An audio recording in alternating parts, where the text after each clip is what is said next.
Hello, and welcome to Sarah's Baked Goods. Today we're going to be making 4 rye bread. This is going to be using sponge method, where you mix the rye flour with some water and some yeast the day before. Sadly, that footage got corrupted, so I won't be able to show you what I did yesterday, but I still have the sponge ready, so let's get started. Okay, so let's first get started by mixing the water with our salt, the water with our yeast, and our sugar with our yeast. The reason why we're going to do it this way is because in larger and larger batches, like if you're doing, say, 1 loaf, you don't have to worry about this. You can put everything in here, but with larger and larger batches, for when we're doing 4 loaves or more, if you just put the salt straight into your dry ingredients, it'll kill the yeast, causing your dough to never rise. And it'll become very dense, almost like a rock. So to avoid that, we're going to feed our yeast with our sugar in our warm water, mix that into our dough with the flour and our 12 grain. Then once that's all mixed up and the yeast has started to feed and is alive, then we'll add our water with our salt. And the reason why we're putting our salt in with our water is because with the salt in the water, it spreads the salt out evenly so that it doesn't kill the yeast. We need salt for the flavor, but salt also kills yeast. So if we just pour this straight onto an area, that area might just kill all the yeast there, and then at the end, some areas of your dough might not rise, and it just works a lot better when you put the water in. So let's get on to it. Okay, so for 4 loaves, 10 grams a loaf, 40 grams. There we go, 40 grams. Now, because we're putting water both in the salt and in with our yeast, we need to make sure that we put the full amount between the two. So, this is back to 0. I'm going to pour in enough so that I can mix it. So 310. So we're going to subtract 310 from the total, because that's with our salt, and then the rest of the water we're going to put with our yeast. I don't feel like the rest of the water will fit in this small bowl, so we're going to change to one of these bowls. So 310 minus 1,000, because it's 4 loaves, 690. So 690, perfect. Now, we'll add in our sugar, mix this up. Because this is molasses, and any sugar for that matter, you want to make sure that it's fully mixed in and absorbed into the water. Especially with molasses, because molasses will stick to the bottom and you'll never be able to scrape it, all of it, into your dough. However, if you mix it with the water, you'll get every last drop of it, which is what you want. So, 24 times 4, 96. Go slow, no need to rush. Perfect. There we go. Now before we put our yeast in, we're going to mix both the salt and our sugar together. So just mix it up just like this. If you can see, on the bottom there's still this stuff. Just keep mixing until all that's gone. That's when you know that all the sugar's mixed in properly and that you won't have any molasses stuck on the bottom. This might take a little while, so take your time. Then do the same with your salt.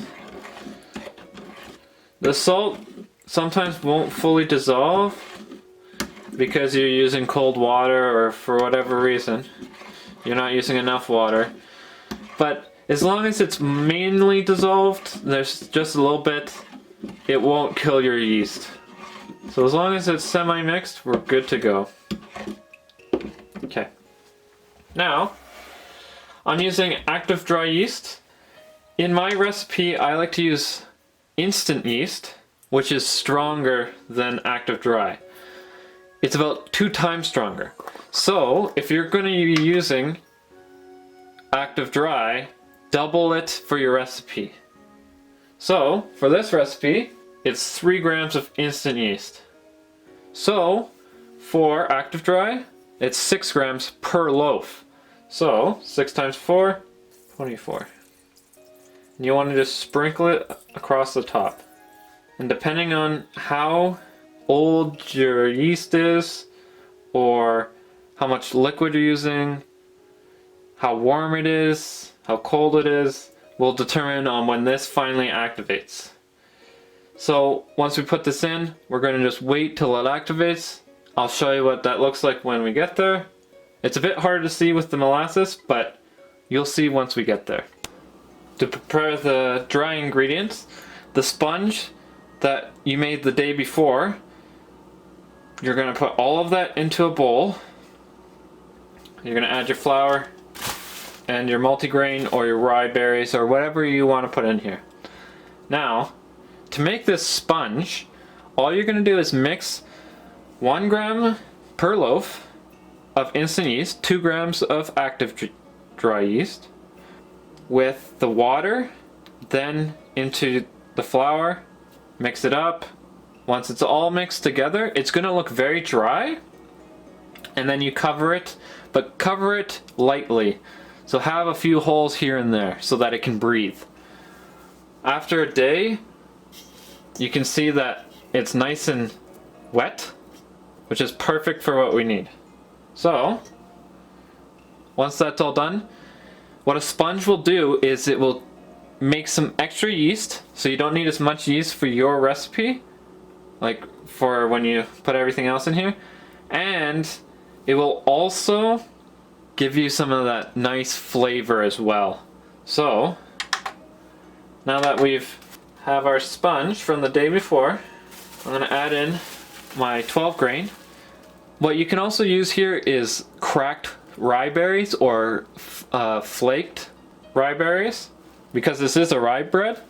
However, I do like to add that little bit of variety in there. So, let's put in our 12 grain, 400 for 4 loaves. There we go. Now, what these 12 grain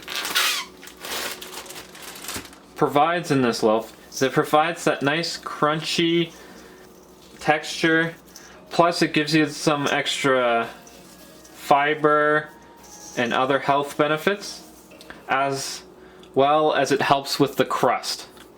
So, after we have that all mixed together, we're going to add in our bread flour. Now this is a rye bread, but it's a rye bread that is a mixture between regular rye and regular wheat. Make sure it's bread. You can use all-purpose, but it doesn't work as nicely as bread flour. So, let's mix this in. So this is our mixture. Now, I won't be able to mix this nicely in here because, well, look how big the ingredients are compared to the bowl. But the thing is, I have a heavy-duty mixer, so let me just grab that mixing bowl. As you can see, there's my big mixer. I don't have too much space for this. And so the reason why I put everything in here is because it doesn't dirty an extra dish, because I already had to put my starter in here the day before. And adding this flour and the 12 grain helps you get all of that starter out. So, let's start pouring it all in. Use that flour on your hands and the 12 grain to pull that sponge into here as well, so that you get all of it in there. Now obviously there's a lot still in here, So, just scrape, because you had all that flour and stuff in there, you can scrape the walls, just like so.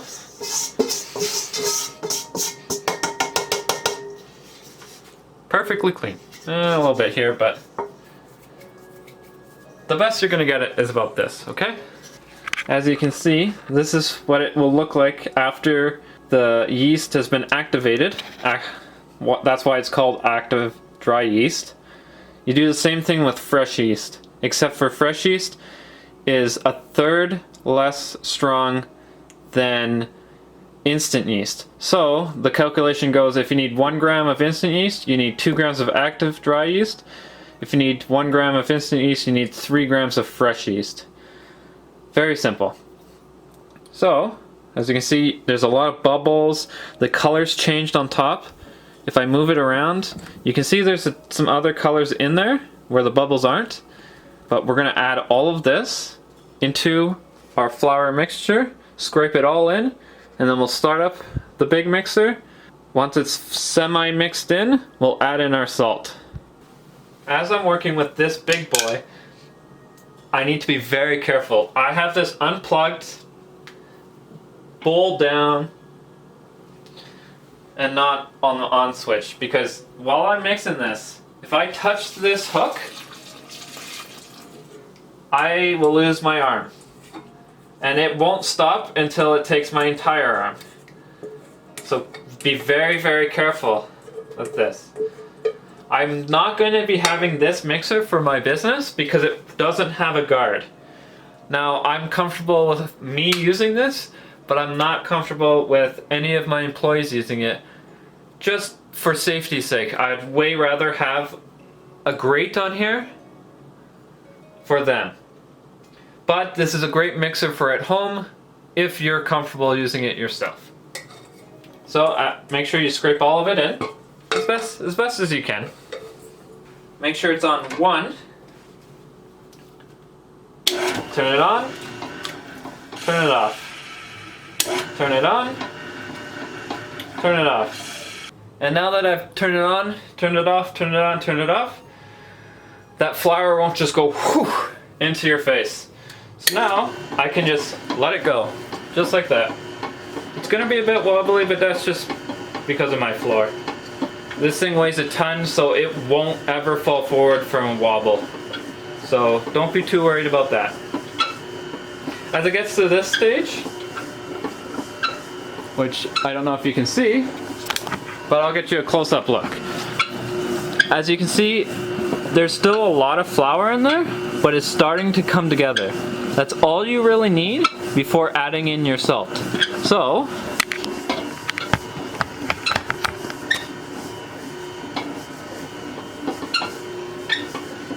now, we're gonna add in our salt.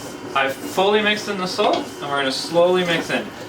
Remember, I'm comfortable with doing this. I wouldn't let my employees do this.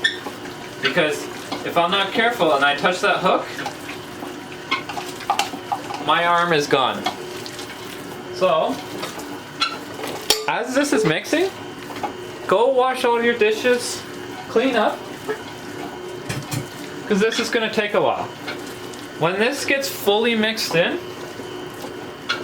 which you'll see in probably 2 to 4 minutes, we're going to change this to speed 2 and then mix for another 8 minutes. Be very careful. This thing is high powered. It actually can overmix your dough. If you're just doing this by hand, you will never overmix your dough because you physically won't be strong enough, even if you're a big giant bodybuilder. With this mixer though, at the speed it's going, it will make your gluten so tight that it will constantly rip and act as if the gluten's not fully formed yet. And if you've ever had not fully formed gluten bread, when you bake it, it explodes all over the place. And there's no fixing it once it gets to that point. You can't make the gluten less tight You can let it rest for a little bit, which will help, but it will always be not as good as if you did it properly the first time. So, what you should do is put a timer on, 8 minutes on 2, and then it will be done perfectly. Then you can do it by hand to form your dough and to weigh it out and to make sure that you get the design you like, okay? So, let's just let this go. As you can see, the dough's fully formed. Again, I shouldn't be putting my hands in here, and I definitely wouldn't want anyone to ever do that. So if you're going to put your hands in there, make sure that you unplug it and make sure it's turned off. So, thankfully I've done that, and I can do that safely. But if you do not unplug it, who knows, what if you by accident use the side of your hip or something and hit the thing? You could turn it on and really hurt yourself. So we're gonna put this on 2, plug it in, and start it up again. So now it's on 2 and it's started up. You can see how strong that is. That's gonna take your arm. But let's just let that go for 8 minutes and we'll see how it goes. Now this is rocking a lot, so I'm gonna see if I can quickly fix this. Okay, I just put a little bit of cardboard. Way nicer, way better. So remember, 8 minutes, then we're done. Now that 8 minutes is up, you can, it's really tough. We're just gonna get dough off of the hook. Make sure you get it off. See how it's sticking? What you can do is use just a little bit of flour, put it on your hands like this, and all of it will come off a lot easier. You see how it's still sticking a bit? It just means you have to add a bit more flour. Bouncing back, it's very strong, which is perfect for what we need for this recipe. Now we're just gonna let it sit for, it all depends on timing, but till it doubles in size. So if you used hot water, that could be 15 minutes. If you use cold water, it could be an hour or more. And if you use warm water, which is what you should be using, about half an hour-ish. So we're gonna first wrap it.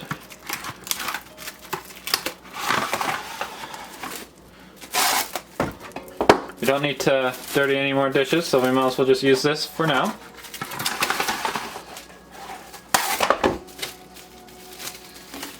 And come back once it's doubled in size. So while we let that rest for however long it's going to take, I wanted to show you these. So I'm going to be putting 2 on a pan. Now I just finished a roll of parchment paper and I have this little bit extra off the side of it. Do you remember what this is perfect for? Banana bread. You put that into your loaf pan, put it up the side, and then you can just lift out your banana bread easily. So, these tiny little chunks, you can keep for later. So I'll just put that away, and we'll keep that for the next time I do banana bread. Second, I got my bench flour ready to go, so once we get started, we're ready to go. And finally, I haven't found my spray bottles, so I can't put steam into this oven yet. But another way you can do that is by putting this on the bottom shelf. So sadly I won't be able to put 2 in at a time, and I'll show you how to play around so that 2 loaves don't overproof because the other 2 are baking. So I'll show you how to do that as well. But we're just going to put this tiny bit of water underneath for the first 10 minutes to steam it. Take this out when we turn our oven down, and then let it finish baking, and then repeat again for when we do the second loaves. So we're all ready to go, and all we need to do is wait for our dough. Okay, so now it's doubled in size. We need to punch it down, but I don't want it to stick to the sides, so I'm just gonna spread a bit of flour everywhere. Punch it down, make sure there's no air in there.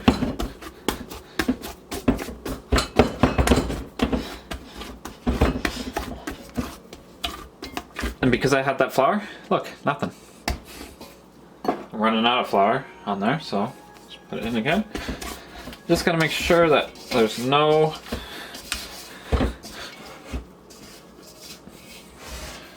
stickage. With that little bit of flour, you can easily start just scraping it off the walls and won't stick. Keep adding that flour as much as you need. You don't want to add like crazy amount, but just go slow. If you need more, add more, and so on.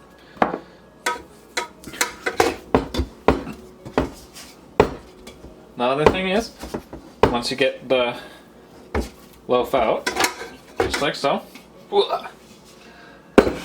we can always scrape whatever's left in there that's supposed to come out and just add it back in. So, just put this off to the side so I can wash, and let's get started. So, depending on how much flour you've added throughout this process, if you're doing this by hand, you'll probably have added more flour because you would have needed flour to knead it. So it's going to be different weights each time you weigh it. And that's how I determine how much this is going to be. But this is a nice ball. Now we're going to weigh it, find out, but I can't, like, this obviously doesn't fit on here, so I'm going to get a bowl, figure out. Now I got my bowl. Turn this on. So you can see. Put this in.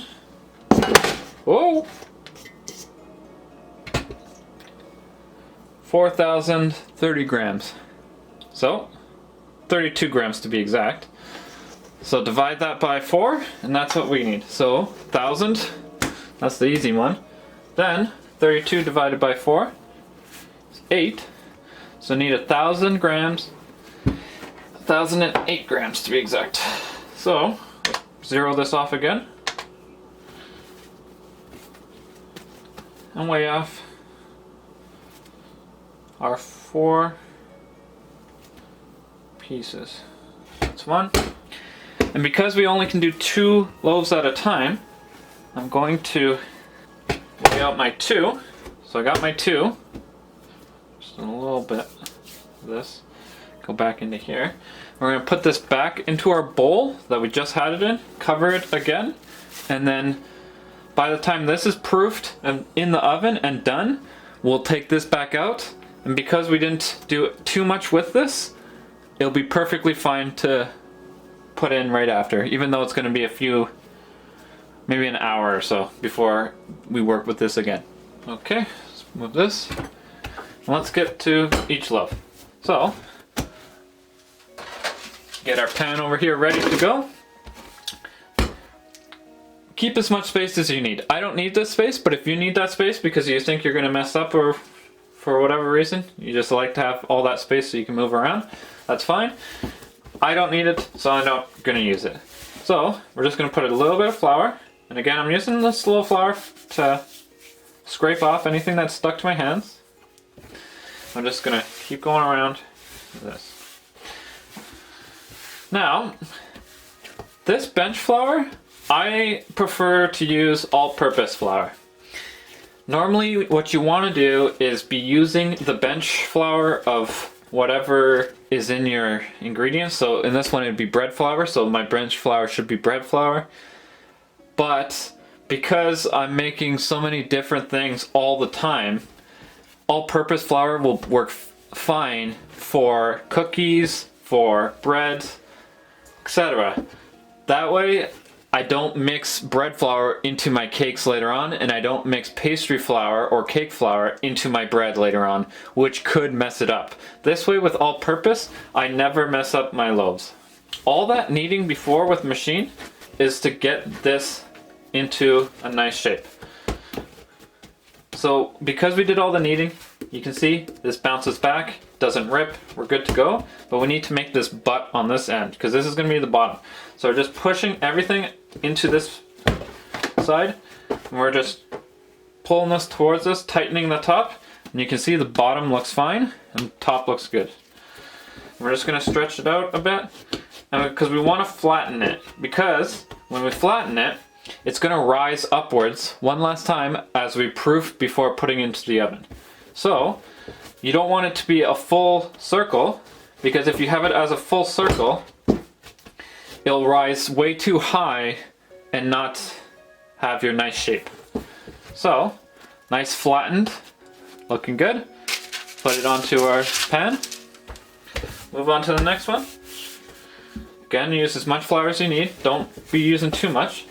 While this is going on, I'm gonna preheat my oven to 450.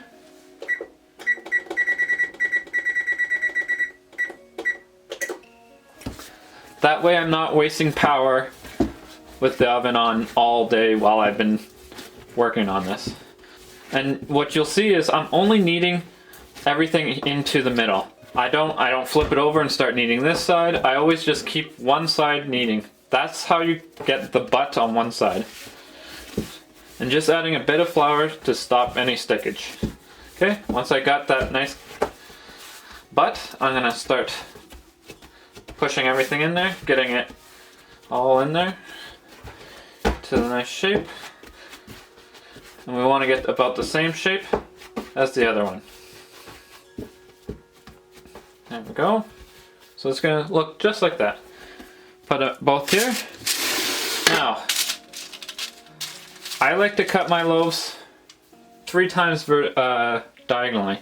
It's up to you. Some people like to cut it just one this way. Some people like to cut 4, 2.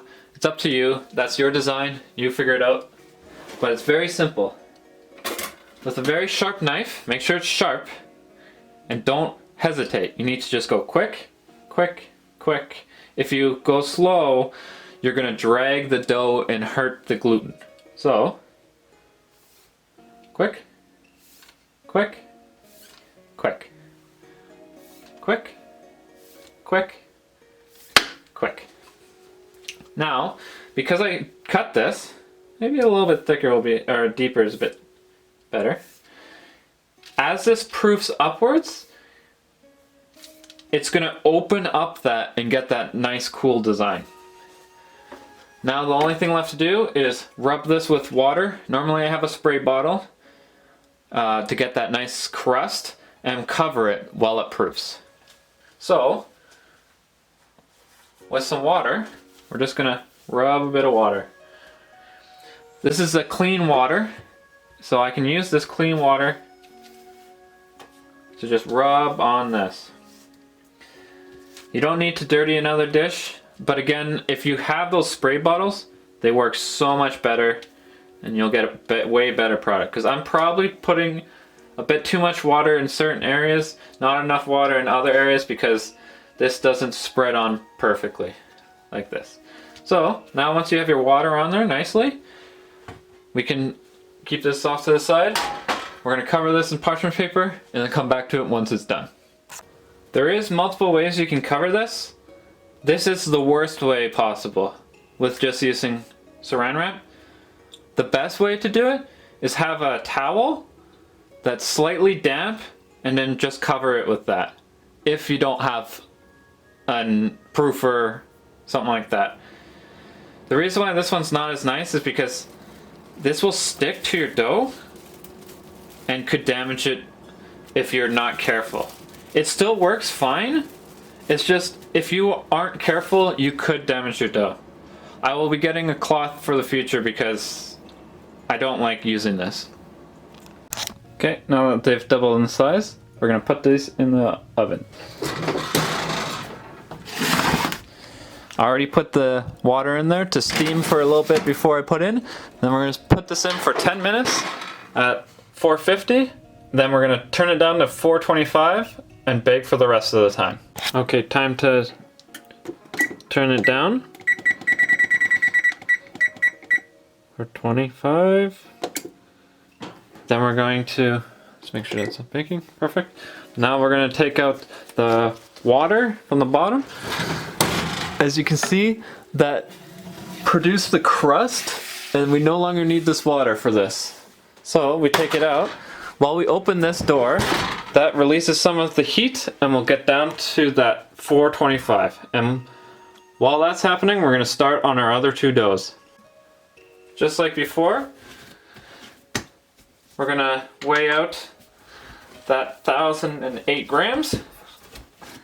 Once we weigh out one to that amount, the other one should definitely be that because we weighed out all of them. So, but we'll obviously weigh it just to be 100% sure. So, that one.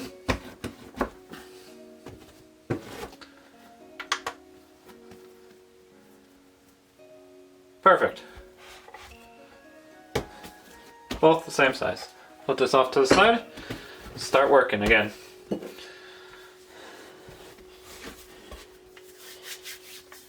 Get all that stuff off first. Mix it all in. Start making that butt.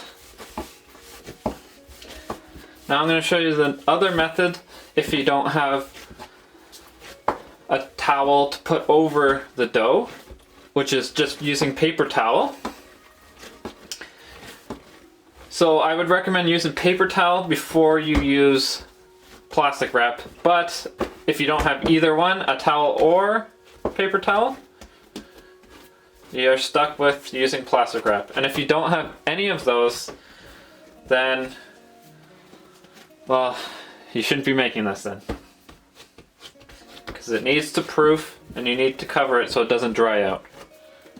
Okay, so one nice loaf. On to the next one.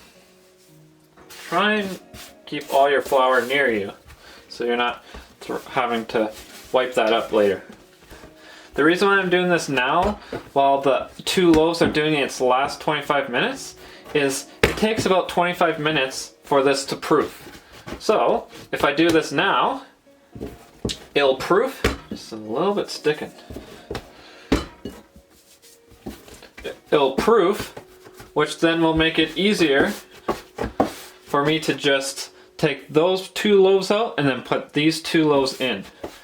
But remember, just like the last one, I'll need to turn up the heat and put the water in. Okay, there we go. Nice dough. Get that nice shape. Put it on our thing. And just like before, no hesitation.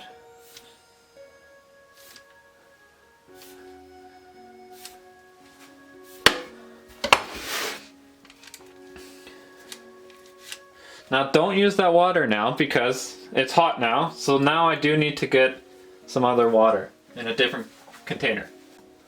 Now if you're falling behind, like you're getting too slow, this is taking you a while, use hot water.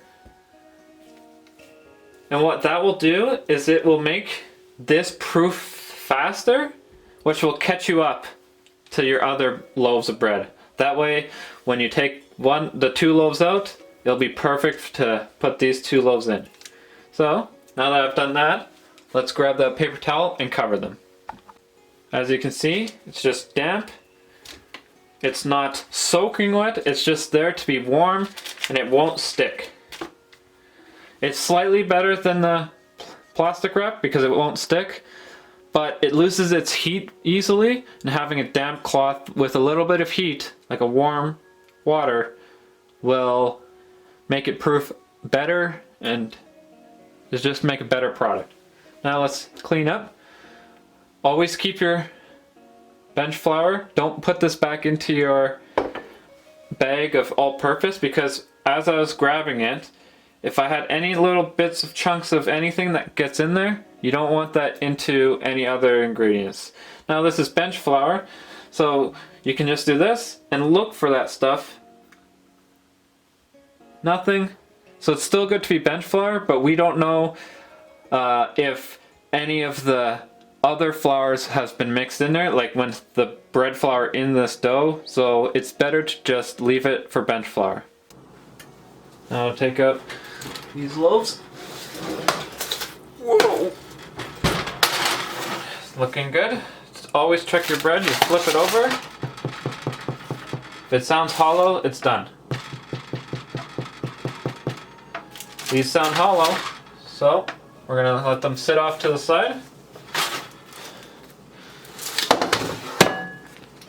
grab our water, put it back in, start that steam, turn off our bake, put it back up to 450. Then we're gonna put in, see how that didn't stick? Then we're gonna put these in.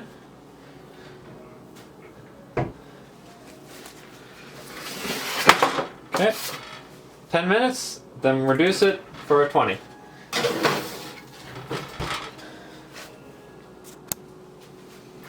Okay, time to turn the oven down, take out that water, and bake for the last bit. So, there we go, take that out. Time for the last 2 loaves to be pulled out. Remember, always flip them over.